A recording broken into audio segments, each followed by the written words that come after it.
Boys are going to bring the heat today. As the leader of the Booner Pack, I lead from the front. All right, boys. Lock in. It's our core foundation, man. Grit. I'm fired up. I'm fired the f*** up, boys. It's pumping right now. It's got my juices pumping, boys.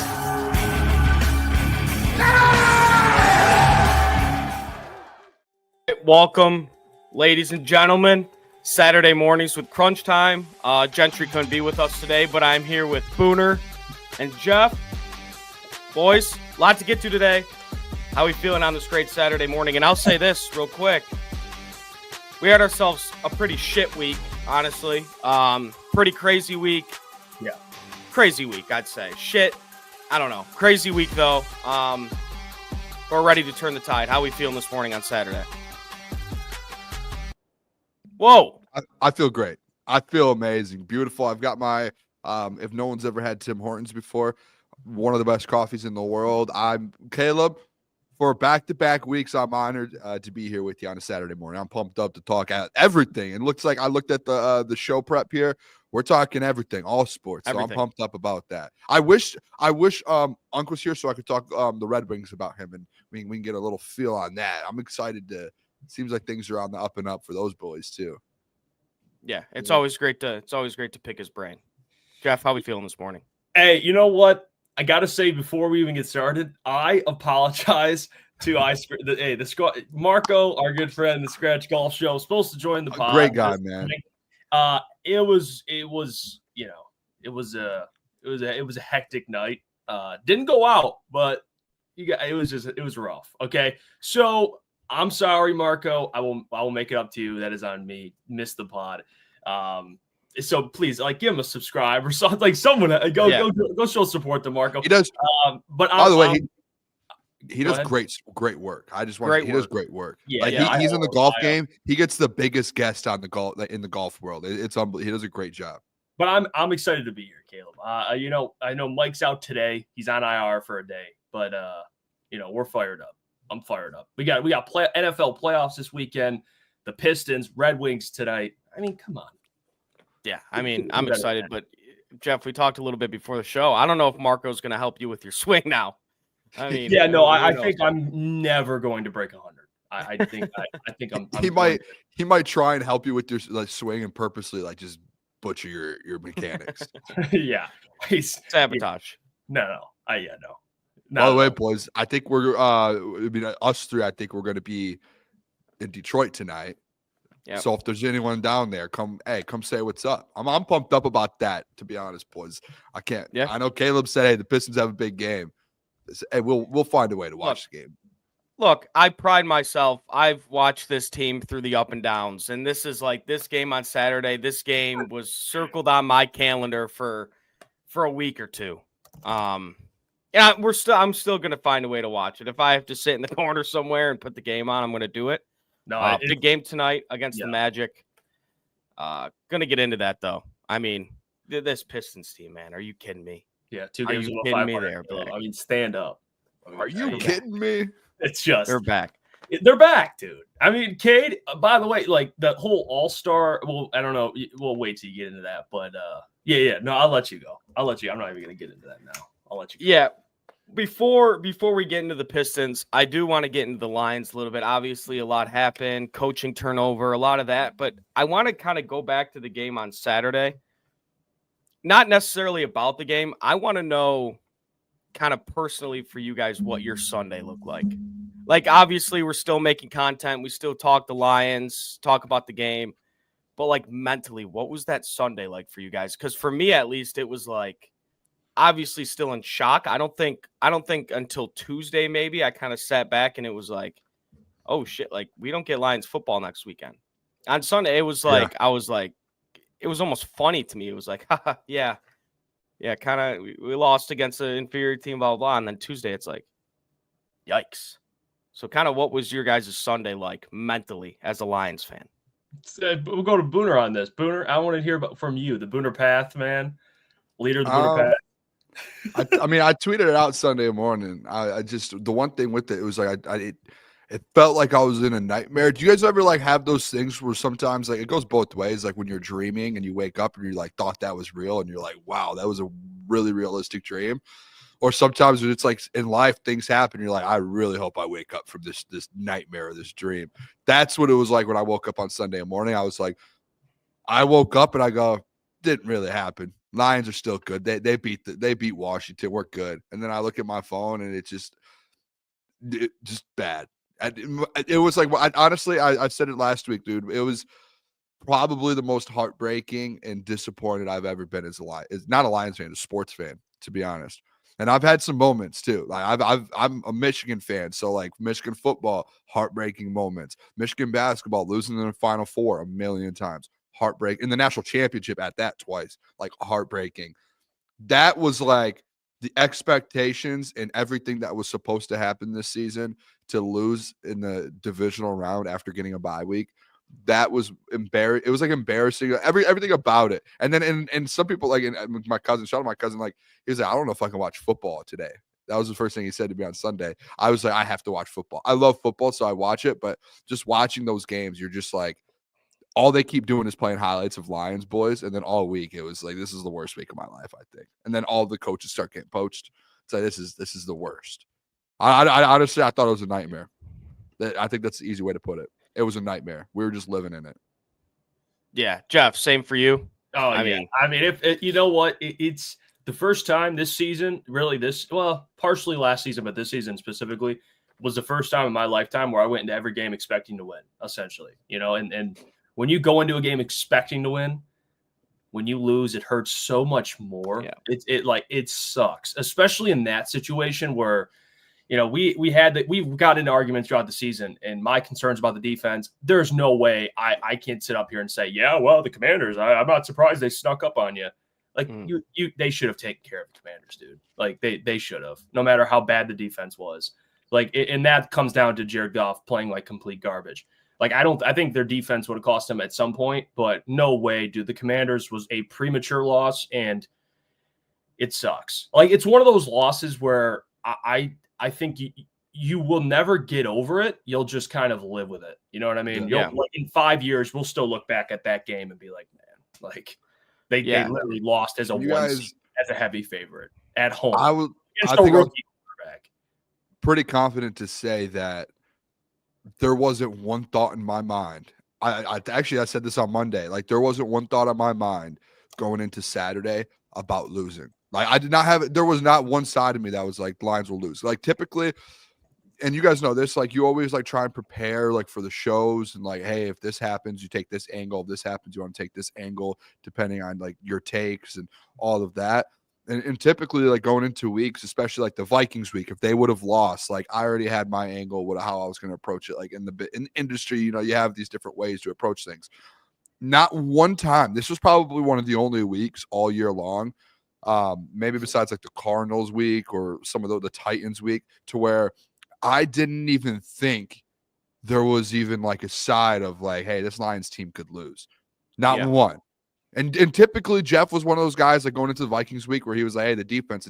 I don't even think Jeff last week was like, hey, like that's where I was like, it did not pass through my mind or my brain once that, hey, you could be leaving Saturday night with the loss, Booner, and you might have to deal with that. It did not pass. So that's where the shock to me was like, oh my gosh, I think this is the first time in the last 4 or 5 years of doing this as a career that I was not prepared for that. Like, I had no clue. And I think people saw it, like, when we did our live show Saturday after the post game, we were all like in kind of shock. Like, I mean, for a little bit, I got off camera because I said, boys, I'm actually like, this is the first time in 5 years I've ever actually been a little like taken aback because it was so bad. Yeah, for me at least, it's like, Jeff kind of said it, like, I don't think you're ever gonna, get through this loss, or like get over it. Last year was a little bit different. Obviously, 17-point lead at half, but like last year, it had the vibe of like, this is fun to even be here.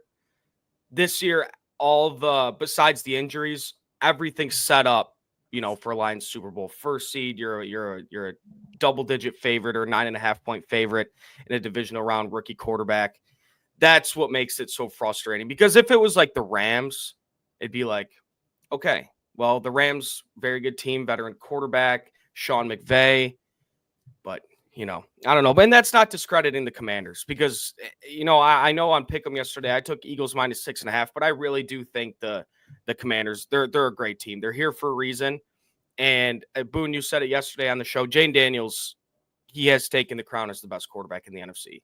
He is unbelievable. And he's going to win a lot of games in Washington. He's going to win a lot of big games. I don't want to go as far as saying he's going to win Super Bowls in Washington because, the Eagles are always going to be there. He'll at some point win a Super Bowl in his career. Yeah, the NFC, I think it's going to only get better. I think the Packers are going to start being more competitive in the playoffs. They were last year, obviously not this year. Who knows what happens to the Bears? We'll get into that in a little bit. Lions, obviously, Eagles. So I don't know, but yeah, Jane Daniels is unbelievable, and he played unbelievable on Saturday night. He just didn't make mistakes. He just didn't make any mistakes. He was. Guys were open and he was making the throws. He was making all the right decisions. And, it was tough to watch. But right after that loss, boys, we lost Ben Johnson. Leaves to go to Chicago. And kind of my take on it is, look, I get it. And the great John Macaroon, Doc mentioned it. Money talks. And if we were in that position, would we have taken the $13 million? My answer to a divisional rival? No, I would not. And who's to say that was the biggest offer he even got? Because from what I saw, Vegas might have given him more money, and Vegas isn't a bad spot to be. Him going to Chicago and doing this, parading around the city 2 days after you just lost a NFC divisional round as a big favorite for a team and an organization that has done a lot for you was bizarre to me. It was bizarre. And watching it made me angry, and it made me, it's fucked, Spenny, Spen Morak said it. It's fuck the Bears more than it's ever been fuck the Bears. Because going to a divisional rival after everything that just happened doesn't sit right with me. It doesn't sit right with me. But again, money does talk. I don't know. What do you boys think about him going to a division rival? And do Lions fans have the right to, quote unquote, I guess, hate Ben Johnson? I got a take. I've been okay. I've been waiting on this one, and I haven't told anyone this take. Okay, and I want to see how this lands. This might not land well, but I'm going to throw it out there. There's a reason why people are upset. Yes, he went to the Chicago Bears, which, like me and Booner, we talked about this. Like, that's perfectly understandable. But the reason why people are really upset is because he's a damn good assistant. I'll tell you this, and I'm going to say this. Chat, stay with me here and be honest. If Aaron Glenn went to the Bears instead of Ben Johnson, would it hit the same? Would it be the same? Don't lie to me. Would it be as disappointing? That grin by Caleb tells me everything that I need to know. It would be. Don't worry. And I'm not saying would you be pissed. Of course you would, but to the same extent, be honest with me. Yes or no? If Aaron Glenn went instead of Ben Johnson. Yes, I think it would hit the same. Just because, and yeah, Ben Johnson's a great coach, but I'll get to my takes on Ben Johnson in a little bit about how I think he's going to be as a head coach. But just going to the division doesn't sit right with me. So yes, it would hit hard, but maybe it wouldn't hit as hard as Ben Johnson. Because Ben Johnson was number one, number one most coveted. But yeah, I would still be really pissed off. But I see what you're saying. The crazy part, and listen, and I hate to be that guy too. Like, Jeff's right at the end of the day. Yeah. And I was probably one of those people at the beginning that were like, I'll never want to talk about Ben Johnson. I hate this guy. Yeah. He is, and I'll say, and the crazy part about it too is like people had time to prepare. We've had conversations, even last offseason about, hey, they have the number 1 overall pick. That's a good spot for Ben to go, and he ended up coming back. And we're like, oh, like the Bears. Like, I think I had a reel when we were at our last network that blew up because I did. It was like, I think it did like $500,000. It was just sitting there, and it was me being like, worst case scenario, Ben Johnson can get Caleb Williams. He can do this. They have a defense. They have Keenan Allen. They have DJ Moore. And then it blew up, and people were like, oh, no, I didn't think about this. It was like, yeah. And then he comes back, and it's like, hey, we had this conversation throughout the year. That Bears job's going to be open. And then especially after they fired Matt Eberflus, after they played the Lions, all the conversations were, hey, that's a spot for Ben Johnson. And like people knew as much as people don't want to admit it, people knew. And I think like it's fair. The hate that he's getting when it comes to, hey, you joined the Chicago Bears. Like you saw Hank Fraley's wife post something and be like, we're not going, people actually thought we were going to go to Chicago. We're loyal to Detroit. Like that's a shot. Like, and I'm sure Hank and Ben are great friends and outside of football, but they're taking a shot as a joke because it's the Chicago Bears. So it's like, yeah, we all knew it was going to happen if it was Ben Johnson or if it was Aaron Glenn. One of those guys was probably going to have a chance at the Bears job at the end of the day because they were the number 1 and number 2 candidate. And it is like outside, as much as we hate to say it, boys, it's an attractive job. Like outside of maybe the history of outside of the history of the team, like Ben said it, like for years, like the last 2 years, like that roster, if you take the name Chicago Bears away and just looked at that roster, great roster. Like the fact that Matt Eberflus couldn't win with that roster is insane. Like, yeah, you'll never be a head coach again because it's like that was like your best chance. So like I do think like it was a good. That's where it's like you find the hate between like I hate it because he's a Chicago Bear now and I never want to like we hate the Bears, but it's like yeah, that was a great choice for him.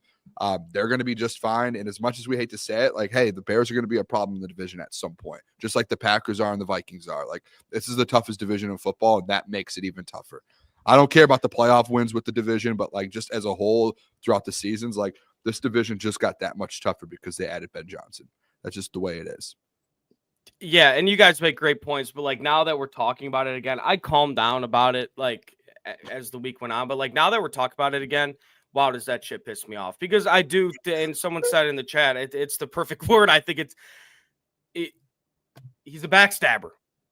Ben Johnson, backstabber. He's already trying to, poach our staff. It doesn't sit right with me. And like I said, him parading around Chicago, all this, 2 days after your team's season just ended.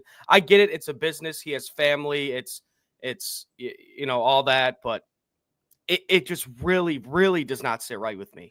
It really doesn't. And again, like I said, like money does talk, but who knows if that's even the biggest offer he got. Yeah. Like he was the most coveted head coaching candidate out there. Who's to say Vegas wouldn't have paid him 14?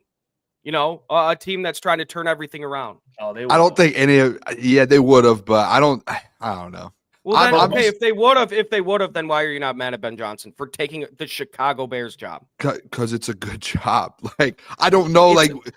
It's like at some point, especially like at some point, you do have to take the emotion out of it and be like, is it a good opportunity? Yes, it is. Like, who's the Raiders quarterback?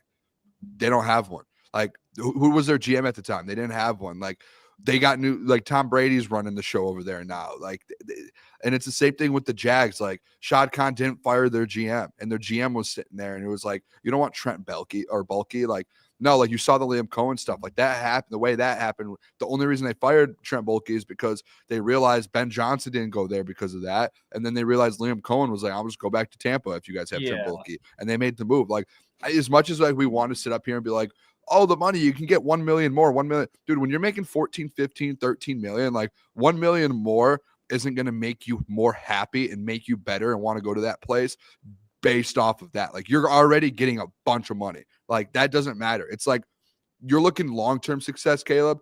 If he's getting paid 13 million and takes 13 over 14 or 15, okay, is he going to be able to actually win?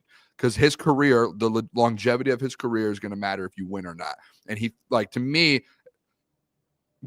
I thought the Jags was the better job. I think on paper it is. But with the Trent Baalke situation, that's where it was like the Bears wins that. Because of the GM situation. Because I've always said the Jags roster's better, but the GM situation instantly, that puts you out of it. Instantly. Yeah, because Ben was looking for multiple things. It's location, which it's not far from Detroit. He gets to stay in a division he's very familiar with. He's already game planned He's used to game planning against the Packers and the Vikings, and he knows the Lions, so it gives him an advantage there. You get to go to an organization with some history. I mean, Jacksonville or Chicago. I mean, organizationally, let's be real here. You'd want to play with the Chicago Bears. That's where you want to coach. Like Jacksonville holds no weight. Both just go through head coaches, to be honest. Yeah, but I'm not talking about head coaches, but as an organization, like Jacksonville, Chicago's historically holds way more weight than Jacksonville. You know what I mean? And ownership, like Chicago doesn't have great ownership, but at least they have that kind of like Ryan Poles alignment where it's like, you know, they're willing, like they were willing to pay Ben a lot of money, and he gets a quarterback, which I think Ben understands as much as anybody. You need a quarterback to compete. It was essentially, to me, it was choosing between Caleb Williams or Trevor Lawrence. And obviously he feels like Caleb has more untapped potential than Trevor Lawrence, who, you know, is in like his 4th year and doesn't look like the number 1 overall pick. Like he's going to bank on Caleb, and it's in the NFC, which Trey Wingle himself said when he joined the show. You guys know how it is in the NFC. There's less competition to get to the Super Bowl. Like that's why I have a lot of respect, and I'm also kind of worried for Aaron Glenn because you're in a quarterback-dominated conference without one, and like that's an uphill battle to climb. And you're coaching with a dysfunctional organization.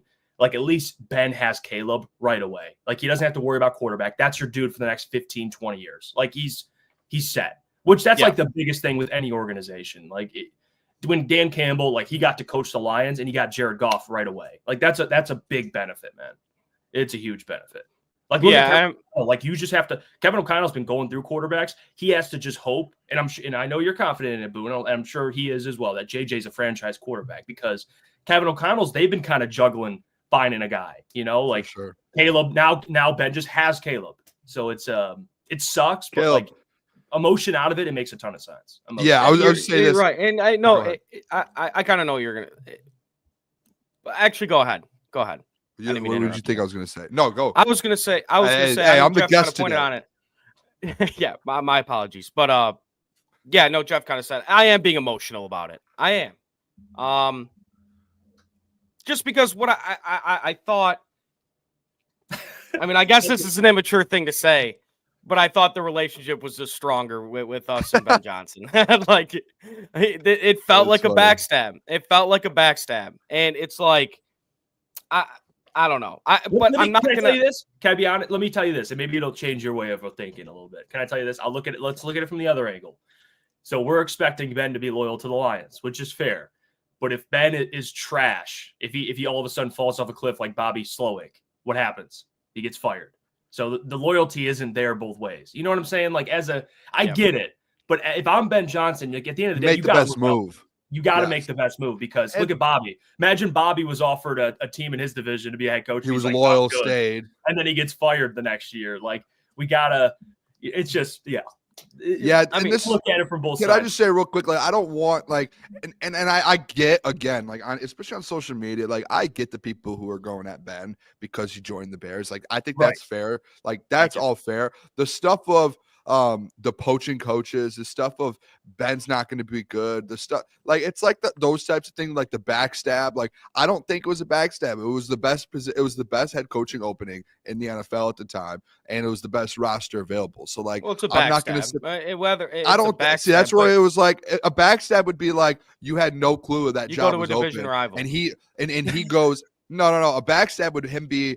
Hey, I'm not going to do it. I would never go to Chicago, and him straight up tell someone and then go behind your back and do it. No, he was pretty open. Like, hey, everything's on the table. He even said that he spoke with Dan throughout the year and the guys last offseason. Like, hey, these are the options. He had a search committee, so Ben Johnson had his own search committee. Think about that. He wasn't worried. This is like the people saying that he threw the game, all that. He wasn't worried about it. Yeah. He had a search committee. So like at first I was mad that it happened so quick. But then when he talks, he said, hey, I had a search committee. Like I told them, hey, these are the spots. This is what I want. This is kind of all of my things. And in the next 48 hours he signed, like he already knew what he wanted and he had a search committee working on it. So it was like he didn't have to put time into it. But like even the poaching of the coaches, are people mad about that? Like what are we like? To me, that's the most childish thing about complaining about him taking coaches, that. Like, this is the NFL. He was the OC here. He has guys that are younger. He's giving guys opportunities to grow in their career that they weren't going to get in Detroit because of how good our staff is. And it was like that always happens in the NFL. Like, what are we talking about? Like, acting like Ben Johnson's doing the worst thing possible and he's the best human in the world. Like, no, this is something that every NFL coach does when they get a position. They get their best. They find the guys that they have a great relationship with. Look at Dan Campbell when he got the Detroit job. He got guys from the Saints. He got guys from the Dolphins. He went and poached guys. He's poaching guys right now. He just poached someone from the Tampa Bay Buccaneers for the D-line coach. It happens. Like, this is the world we live in. This is the NFL. That's where I start to turn and I take emotion away and I go, like, are we all 10 years old? Like, is this like middle school again, where it's like, guy took my girlfriend. Oh, he's in that friend group. This is that clique. Boone, it's like, what are we doing here? Like, I'm going to be honest. This is the National Football League. The National Football League. This isn't Pee Wee football where you're complaining. Sure. Like, let the man go there. Yes, we hate him now. I hate him. He's a Chicago Bears head coach. I don't like any Chicago Bears. If Dan Campbell one day left and became the Bears coach, I would hate Dan Campbell. But I know he's still a good football coach, and I know that the moves he's making is normal NFL moves. Be mad all you want, though. That's all. I'm going to be mad all I want, and Boone, I will I'm act mad like, too. I will act like I'm in elementary school with this because I'm upset about it. But shout out Dante151. Hey, by the way, I mean, this guy hit a 5-leg parlay yesterday. So, yeah, absolutely. So hats off to him. It's been a while since I've done that. Did you guys find it funny how Johnson stole a line from Dan Campbell? The Lions are a sleeping giant.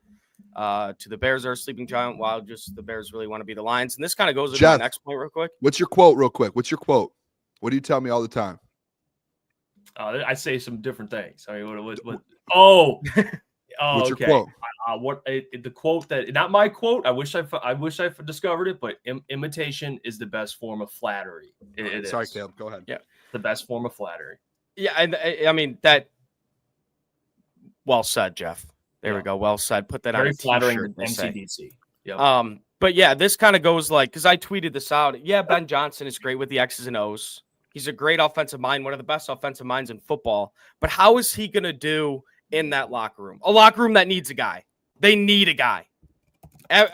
Last season, they failed to meet their expectations. They got a rookie quarterback who I'm not ready to call him a diva because he's really not. I think all he wants to do is win ball games. But I mean, obviously, there's a lot of talk about, Caleb Williams, the fingernails, all that stuff. I don't think that stuff matters, but whatever.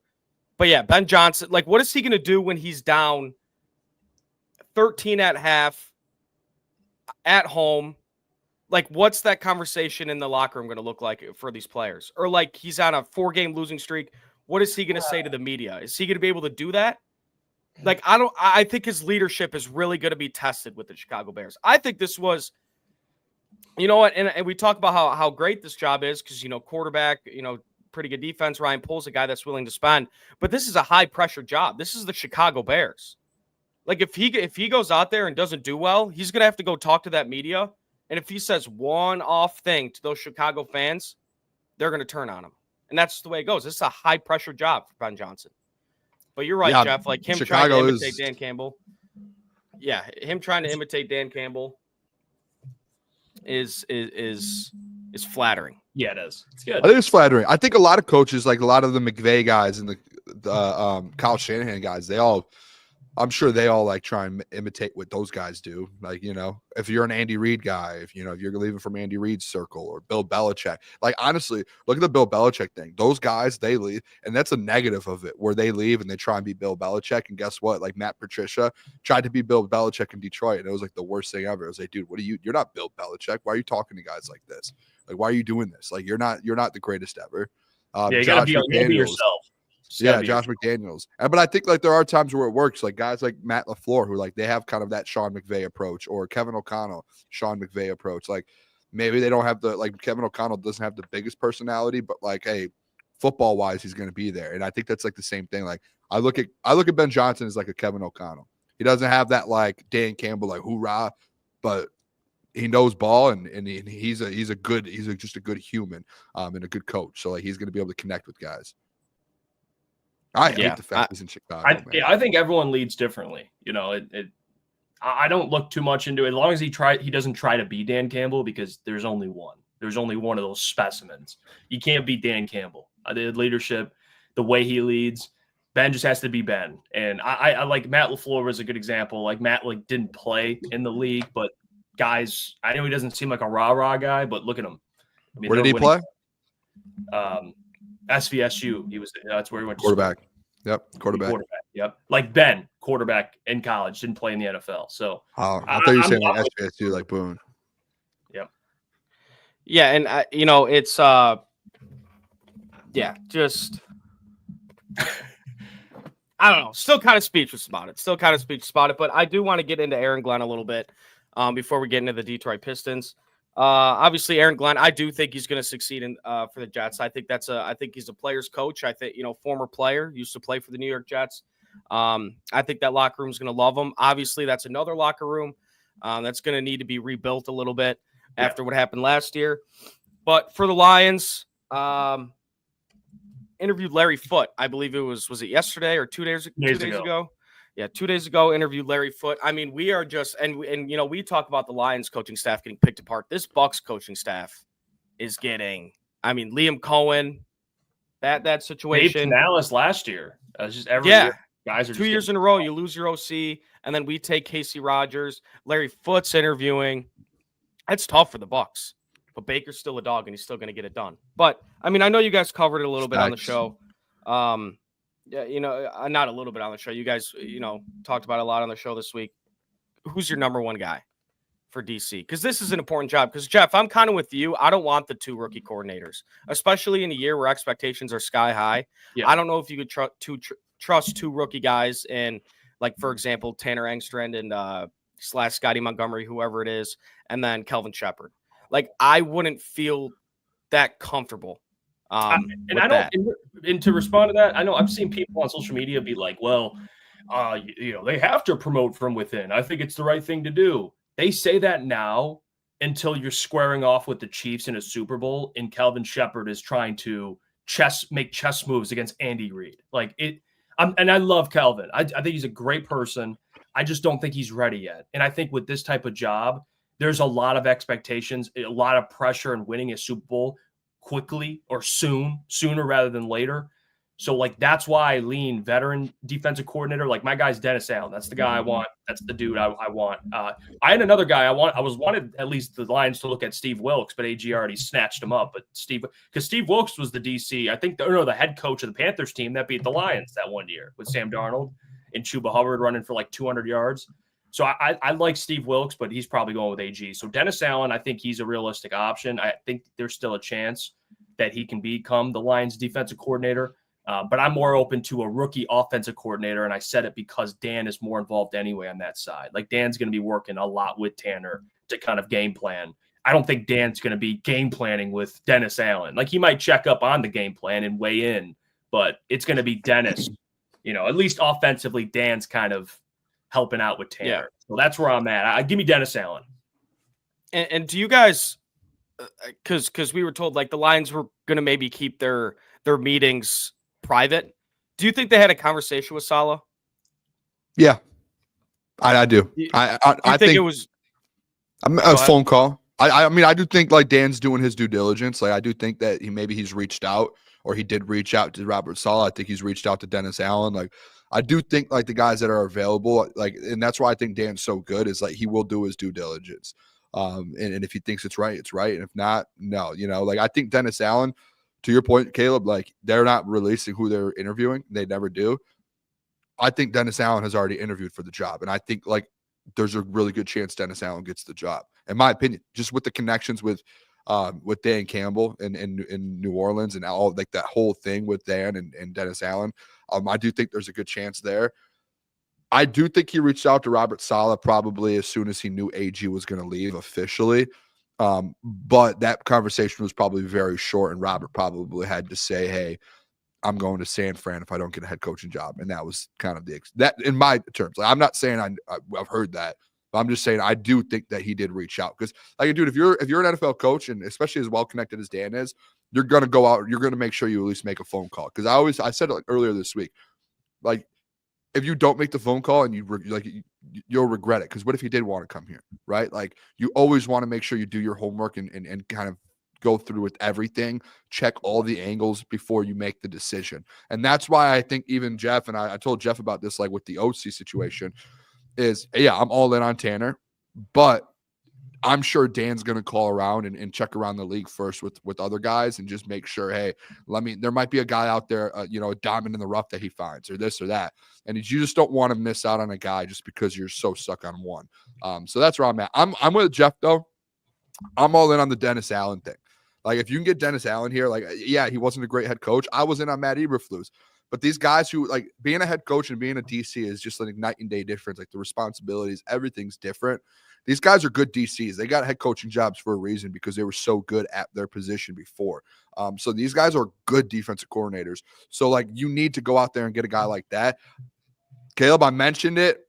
Was it yesterday, Jeff, or the day before about Larry Foote, whenever we talked about it?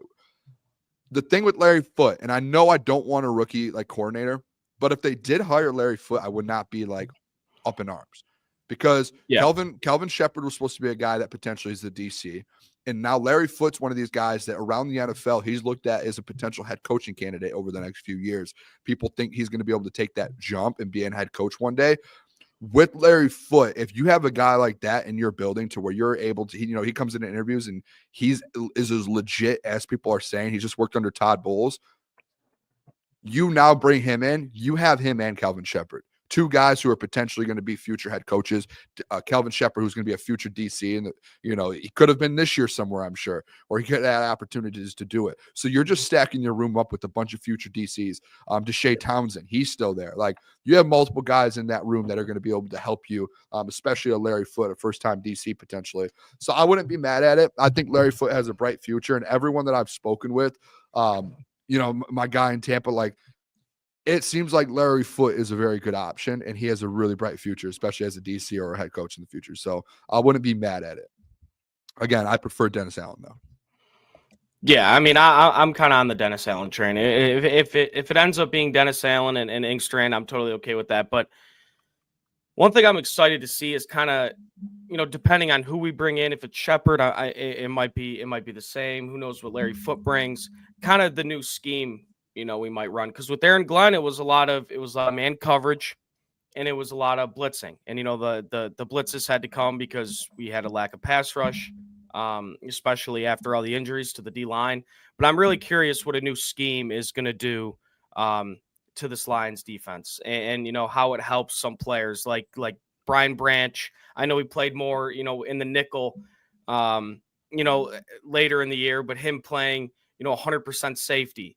Or like maybe they like Amik Robertson in the nickel, or maybe they even put Terrion in the nickel so he could play in the box. And how a new scheme is going to benefit guys like Jack Campbell. That's the stuff I'm excited to see. But yeah, kind of the final point with that, Aaron Glenn going to be a great coach, I believe. And whether you liked Aaron Glenn or not, because the numbers don't back it that much, but he was a really good defensive coordinator. But boys, I want to get into the Detroit Pistons. Real quick too, Caleb. I just when you saying the AG thing, it's Jeff's point about people are just like so pumped up for AG and just go. Well, because Johnson, but it's like everyone a year ago is be like, man, Ben Johnson's gonna be the best coach in the NFL one day. And now it's like, congrats, AG, man. It's just so funny. Ben Johnson's going to be Adam Gase, and AG is going to be the greatest coach. The turn. It's so funny. It's the circumstance. That's all it is. The team, I understand. The team, but even New York. When was the last time the Jets were good? They were a disaster. I'm telling you, that's all it is. No, I believe you. Beautiful hat too, there, Caleb. By the way, thank you. Go Tigers. but yeah, that's all it is. The team. But boys, Detroit Pistons, they're rolling. This is a great basketball team now. Detroit basketball. You guys know that because it's back. Gritty squad. Cade Cunningham, absolutely balling out this season, but he was not named an all-star starter. Despite averaging more points, rebounds, assists, field goal percentage than Donovan Mitchell. And I get it. Donovan Mitchell having a great season. He's up there in usage rate with Cade, averaging less turnovers than Cade. Obviously on a better team. They're first in the East. And part of me was saying, okay, maybe Cade's got one more year until he could be put in that like all-star starter conversation. But I'm telling you guys, you're watching this and you're like, this guy is the best player on the floor at all times. When he takes over games, he is the best point guard in the East. I don't know if you could debate that. You can't debate that. I mean, if I would take him over Brunson when Cade decides to take over. And I mean, for a guy that is second in the league in usage rate, he 4.5 turnovers for a point guard with that high of a usage rate. That's kind of normal because you look at the other guys. Anthony Edwards is high in usage rate, high in turnovers, guys like that. But do you guys think that Cade Cunningham should have been an all-star starter? Or do you think, okay, maybe he's a year or two off before he can get that accolade? Listen, I'll ask you guys this question, okay? Because this is, I think, a good way to ask if people outside of Detroit are like, yeah, Cade's really good, all this stuff, but there's still a little more time. You still need to be a little more seasoned. When you look around the NBA, players under 24 years old, how many would you choose to build a franchise around besides Cade? I would say, to me, there's Victor Wembanyama. There's one. Anthony Edwards would be in that conversation. Yep. I mean, I'll say it. If I'm starting a team, I'm taking Cade over Ant. But still, like, how many other players are you actually putting in that conversation? Under 24. Building a team with. Under 24 years old. He's one of the best young, up-and-coming superstars in the league. Like, am I upset he didn't get, he didn't get the starting spot on the All-Star team? Like, yeah. Do I think he will? Because I think what he has going against him is Jalen Brunson did it last year, and Jalen Brunson's in New York. So he's going to have the publicity anyway. But, like, Cade is he's so good. He's special. He was just on NBA. He was on the post-game show, the TNT. Yeah, he just was talking to Shaq, Chuck. I mean, all the guys. He's just hanging out. He's getting a lot of publicity, as he should. But, yeah, dude, I have no worries about him. And I was listening to Lou Williams and Rondo talk about him, and they have their own show, and they talk about it. Chandler Parsons too, actually, funny story, he's on that show. But they were talking about Cade, and Rondo mentioned Cade and kind of said the same thing, how he's one of those players, young players up and coming, that you're building a franchise around. He's one of the best pure point guards in the league, and he's a guy that can get you 30 any given night. But the thing you bring up, Boone, and I don't think Cade wants to be the guy to get you 30 every night. Like, I don't think that's what he wants to do. He just has to because he's so good. But once they surround him with more talent, he's not going to have to get 30. He can get you 23, 24, 8, and 11, and I think that's where he's going to be best at. But they'll get him talent. They're going to surround him with better players. But what he's doing right now is really what he has to do. And, dude, he's so good, he can just do it. And they're 2 games above 500. Like, he's literally the reason they're 2 games above 500. Yeah. He's a special player, man. And I'm glad he's going to be around here for a while. I think in a league where superstars move as much as they do. Like, I think he's a guy that's going to be here for a while, and that's great. And typically, too, in the NBA, you see it all the time. Like, there are always those guys, like, especially you see, like, the Zion when he came out of college, the Victor. Like, Cade is the first overall pick, and you see the hype like, the first overall pick, like, just some years, hey, they pick, like, if you're a flashy player, whoa, you're going to be, like, looked at as a completely different guy, like Zion. The Victor, LeBron, when he was picked first overall. Like, Cade wasn't really that guy, but he was the 1-1. Like, everyone knew he was going number 1 to the Pistons. And when you were going into that lottery, Cade just hasn't, his first few years, he didn't really get that respect around the NBA, which I think, like, I think I'm not going to say it's fair as in a bad way, but I think it's fair because typically that comes around once every 10 years. But when you do look at what he does, it's like, hey, maybe he should have. He's not the flashiest of players, but what he does and the level he plays at, it's there. And then, like, his rookie year, like, he should have won Rookie of the Year, and everyone's up in arms. Guess what? They didn't give it to him. And everyone's like, what's going on here? Like, why isn't he getting the love? Probably because he's a Detroit Piston, right? And then the next year, he has the injuries. It's like, so he's, like, building up. There's a point where it's got to switch to where people do look at Cade as a superstar. And as a first overall pick, I think he just had to take a different path to it, to where people looked at it and they're like, he's not there yet. He's not there yet. But now you're starting to see you're starting to see people on TNT. These guys are like, this is the Cade Cunningham that went first overall. Like, this is it's time to give him respect. And I think that corner is turning for him. Like, in Detroit, boys, since his rookie year, Jeff, I mean, I used to do Piston stuff with you a couple years ago. We were at our last spot, and we were all like, Like I was running the socials there, and we were just pushing Cade Cunningham stuff to try and help get him Rookie of the Year. We were doing everything we could, and everyone in Detroit's been seeing how big of a superstar he is. I think it's finally starting to get out, which is like very well deserved for Cade, and it only goes up from here. Like he's what is it, 24 years old, like or 23, like he's got a full career ahead of him. Full career. He's about to be a superstar in the NBA for the next 8-9 years on this Pistons team. And it's like, oh, you're 2 games over 500. It's only going to get better. And Caleb, like, and I know people are up in arms that, hey, he's not a start. He's going to be a starter going forward in his career. I'm kind of on that. Yeah, that's why I'm not like that mad. He's going to be a reserve. He's going to make the all-star team. So it's like, to me, it's more so like this is part of the process for him. Man, listen, he is going to be one of the best players in the NBA, a top 10 player for the next 10 years on this team. You surround him with the right pieces, you will consistently have opportunities to stick around, whether you're maybe not the finals every year, but Eastern Conference Finals. Like you're going to be one of those teams going forward with a player like that. And I think a lot of people, I mean, Jeff, last summer, I mean, you remember who we were having the conversations with, and me and you were going at it with someone about Cade being a number 1, number 2 option. And people are adamant, oh, no, he's not. He's not. No, this is the type of player that we've been trying to say he is. And there are people in Detroit who didn't like that. So who never even thought that. So like, this is like the unveiling of a curtain this season for Cade Cunningham. Yeah. And now he's about to step up, and everything's going to be different moving forward in Detroit because you have a future top 10 player in the NBA. And it's solidified too, in my opinion. Yeah, and with the W's, the hype is going to come. I mean, if they keep winning, there's going to be no argument of him being the best point guard in the East. There's going to be no argument against it. And they're going to keep winning. They're going to this roster is going to improve. And I'll say this: I was born in 2001. I mean, Cade Cunningham. I know we had Blake Griffin. I was too young to kind of, the RIP team, the Chauncey Billups team, the 04 team. Dogs. Cade Cunningham is the best Piston in my lifetime. And I mean, since Isaiah Thomas, has there been a better Piston than Cade Cunningham? Obviously, Ben Wallace, defensive player of the year, but offensively he was Grant Hill. But is Cade Cunningham I know Cade Cunningham has really been only doing this for 1 year. He's been injury riddled the rest of his career. But is Cade Cunningham like a better version of Grant Hill? Is Cade Cunningham the best Piston since Isaiah Thomas?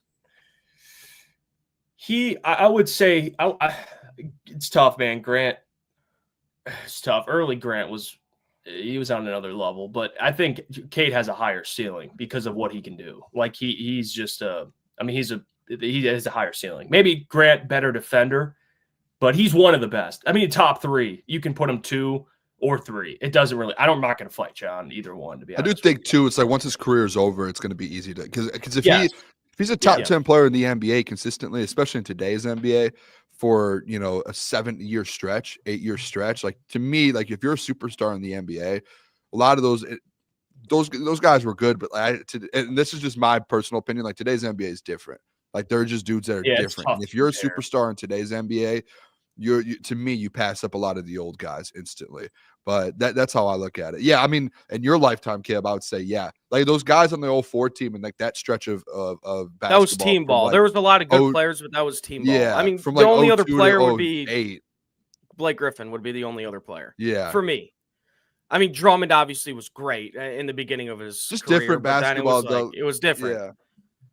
Like, yeah, he was a great big man, but I just don't think – I think Cade, yeah, I'm with you on that, to be honest. And I got to see the 04 and those guys play. I would say Cade, like, if he does what he's doing consistently for the next 5, 6, 7 years, like, yeah, top 3 in Pistons history, hands down, easily, without a question. Yeah, I mean, no, go ahead. You read that. I was just going to say, shout out Dante real quick. People also need to realize that Wemby got snubbed from all the All-Star starting team as well. It's not Wemby's fault that the Spurs suck. Booty cheeks. Are we just gonna say it too? It's a political, not like actual politics, but I'm saying like basketball politics. Like that's what it is. Like LeBron's a starter. I think some of it's voting, correct, from fans. Oh yeah, no, and Steph Curry Steph Curry shouldn't be. Steph Curry shouldn't be a starter. Voting. That's where the players and coaches part. It always gets all messed up. You get fan votes and coaches. You look at Steph Curry's numbers, and you're obviously gonna put Steph Curry in, but he's not even an all-star this year. But like that's just you got to put him in. Him and LeBron. You got to put those guys in. Wemby is just. And I mean, how many games has KD played this year?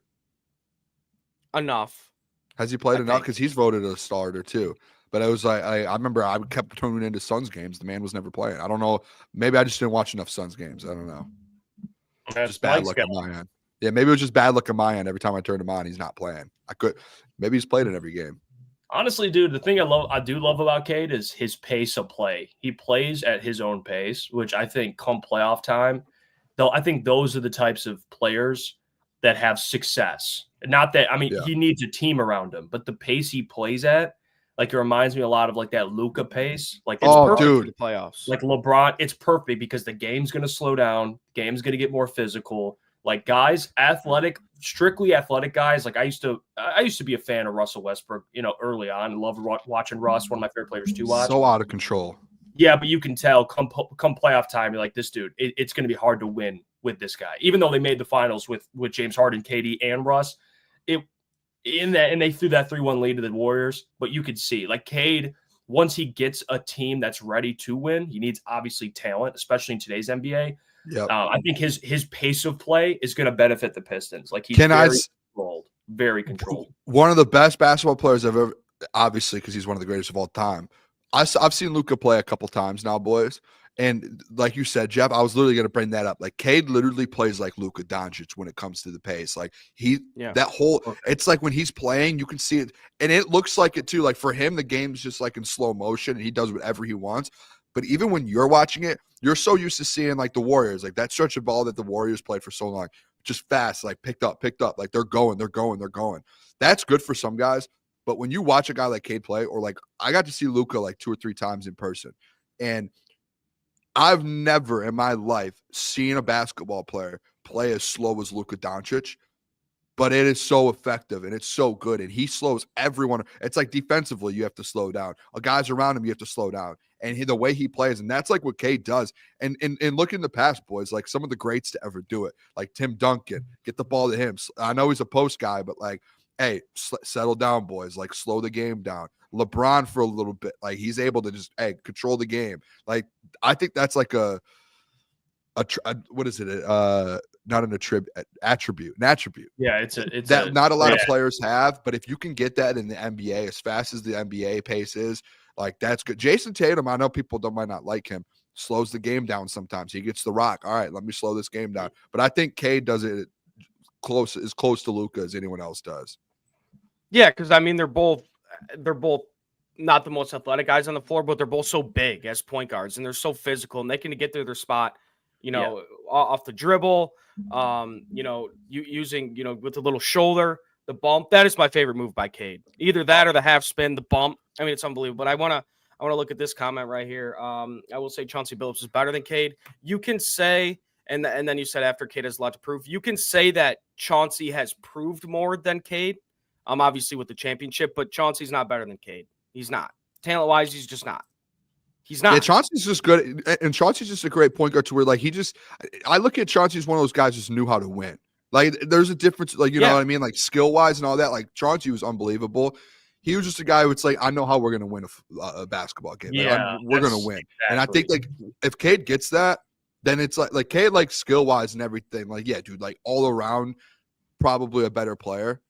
But I think like Chauncey, it's like just that winning mentality as a leader, and Cade's starting to get that this year. You're starting to see it this year with Cade. The leadership, the winning. Like, but if Cade does this consistently and he starts winning games, and you're in the top 4 in the East, like, all right, now he just did what Chauncey did, and yeah, someone said Mr. Big Shot, and Chauncey did make big plays in big moments. Yeah, Cade just hasn't been in those moments yet, so we don't know. And I will say what I've noticed with Cade this year too is they've because Cade's a 3-level scorer, man. I mean, he's got a great mid-range game as well. You could tell this year they've kind of cut out a lot of those mid-range shots, and he's taking more threes or he's going to the rack. And that's part of the NBA now in general. Like you see, it'll be like Bucks Celtics on a Thursday night, and they put up a combined 120 threes. Like that's just kind of where the league's heading, which like I personally hate. It's just it's an analytic game. It's a numbers game. Yeah. And that's why the NBA ratings are down, because you're not – it's just like it's becoming more boring of a game. But Cade, you could tell JB's been in his ear with that. Like he's having more success because he can shoot the 3 ball, and we know how he can do finishing at the rack. But when it comes playoff time, boys, that man has that midi game. You know, when the game slows down, Cade is a pure 3-level scorer. He can do it at all 3 levels. He doesn't really need to. I mean, that's just how the NBA is now. It's like 3-ball or layup, 3-ball or layup. That's how. We got another comment, Coach Walk. How would you know, Caleb? You have no clue how good Billups was as a Finals MVP. That's what I'm saying. He's proved more than Cade Cunningham. But I could go and watch YouTube. Cade Cunningham is more talented than Chauncey Billups, and that's not discrediting Chauncey Billups. He's a Detroit legend. But like guys, I would say it's pretty easy to say. I mean, you watch these two guys. Chauncey was a great point guard. But this guy, Cade, like Jeff was just saying, he's a 3-level scorer. He could shoot the 3. He could shoot it from the free throw line. He's good. He's good finishing inside. And he's averaging 9.5 assists. He'll dunk on you. 9.5 assists. And he's second in the league in triple doubles, or third in the league in triple doubles or something. He's first in the league among guards in triple doubles. He's in the top 10 in double doubles.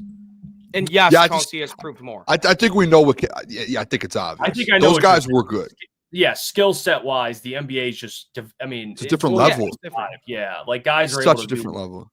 Like 6'6" point guards that are 3-level scorers. Like, I mean, of course you're gonna skill wise, he's better than Chauncey. But like Chauncey like you said, he's more proven. He holds more weight. Like if you're ranking all-time Detroit Pistons, Chauncey's above Cade by far. Yeah, you have to go out there and win. You have to go win. Like, I think that's a big thing. You guys are right. But if let's say they had the same accolades as a Piston, Cade's better. I mean, like they take away the accomplishments. Yeah, like Cade's. You got to wait to see, though. You do have to wait to see, because that team too. Defensively, that team, like again, if you put those teams up together, like I'm not saying they're gonna shut Cade down, but like that team is they're holding them under 70. Like that Detroit Pistons team, if you put them up against the one now, I know this team is only 2 games over 500, and that's one of the greatest teams of all time. But like they're probably going to find a way to shut Cade down at the end of the day. Cade's going to get some throughout the game, but like that. So that's where I think that for some of like Coach Watt, he's probably like, hey, like yeah, you got to put some respect. I'm kidding. It just depends what they're arguing. Like if they're talking talent, Cade is better. But I am if I were to sit here and say that Cade is higher on the ranking than Chauncey Billups for all-time Pistons, I'd be an idiot. Because Chauncey won a Finals MVP here. Yeah, but like talent-wise, it's Cade. Yeah, and Chauncey's so great player. Like, he was so good. Like Chauncey can play both sides of the court. You know, he's like Coach Walk said, like he can play defense. He'd lock you up. Like he can lock you up. He's a playmaker. He can shoot the ball from he can shoot the ball from 3. He's great free throw shooter, great mid-range shooter, big shot clutch. Like I just think like man, numbers wise, and maybe that's because he wasn't. I don't even. I understand. Look at numbers though, Jack, because like the NBA right now, you have to. Yeah. He's 6'6". He's bigger. Like he's a better scorer. I think a pure scorer, and he can do. All right, Coach. The other things. Coach Walk, what is Billups better than what is Billups better than Cade? Well, no, I think Coach Walk will put it there. Like Cade is more skilled. Billups was just like he was. I misread that comment. Coach Walk, no. Cade's more skilled. That's my point. It's like you could bring up how many points he's averaging in assists, but like, all right, NBA is different now. Like you have guys scoring way more points per game now. You have guys getting more assists. Like if you look at that Pistons team, like what were they averaging a game? 90 points a game, if that. Yeah, and they had 4 guys getting double-digit points. So. There was no way Billups was ever going to go out there and average more than 20 points a game because you're only scoring 90 a game. So, like, I think it's like you can never compare it and just look at stats. It's more so you have to look at skill sets, leadership, all that. Like Billups, obviously the leadership and how he ran the team and what he did, I think right now you would say is better. But skill set, it's like just Cade. It's like I'm sure if you asked Chauncey too today, Chauncey would probably say the same thing, to be honest. I would love, I mean, are they coming to Tampa? Are they coming to? Is the Trailblazers coming to Detroit again? Should ask like Sean Murphy recently, or something. Or they went on the road. No. They came. Chauncey was at the game. They came here. Yeah. Do they only come once a year? I don't know. No, twice. Those teams. We should ask. We should ask. No, Sean sorry. No, it's twice in totality. Once to Detroit, once to Portland. Tough. Yeah, sorry, I misspoke. I was gonna say we should ask like Sean or something to go and ask that question. That's a great question to ask Chauncey. Yeah, missed that opportunity to see Chauncey.